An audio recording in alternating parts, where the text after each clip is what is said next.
Alberta's decision to move more oil by rail is not a long-term answer to the industry's woes, but there has not been much action on building pipelines or help from Ottawa. When Finance Minister Bill Morneau came to Calgary earlier this week, he promised support for Alberta's oil industry. However, as he did the week before in his economic update, Morneau did not offer any specifics. This is where we bring in Danielle Smith from 770 CHQR to continue the conversation. You'll be delving a little bit deeper into this on your show today, Danielle. Yes, I do have an energy policy analyst that I always bring on to talk about these issues. His name's Dave Yeager. So we're going to be talking about all of the proposals that are on the table today. Rachel Notley's proposal to increase and have Alberta buy rail cars, and then also Jason Kenney's proposal to reduce production. And I'll just say, I think Rachel Notley's proposal is good as far as it goes.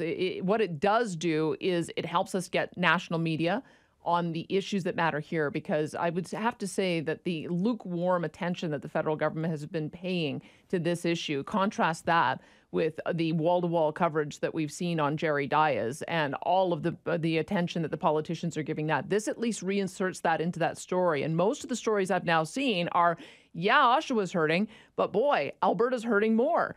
Yeah, the auto sector is important, but gee, the oil and gas sector is 6 times bigger than the auto sector. So that, I think, is a positive, that she's going to Ottawa, sending that message and getting our issues on the national radar screen.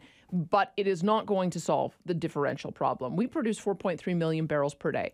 Adding an additional 120,000 barrels per day of takeaway capacity is just a drop in the bucket. We need pipelines built. It's also not going to come on stream until a year from now. So we have an immediate problem that if we don't get our production in line with our takeaway capacity, we are going to start seeing small and mid-sized players go out of business. The big guys are fine, the vertically integrated guys who have refinery capacity and are able to make their money that way. But we have had massive job losses so far. We will have even more massive job losses, which is why I think Jason Kenney is on the right track. The industry has been saying now for weeks, the only solution is a reduction in the amount that is produced. There's a way to do it voluntarily or by edict. The voluntary approach hasn't worked.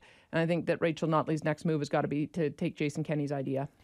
Much more on your show today, starting at 9:30. Thanks, Danielle. My pleasure.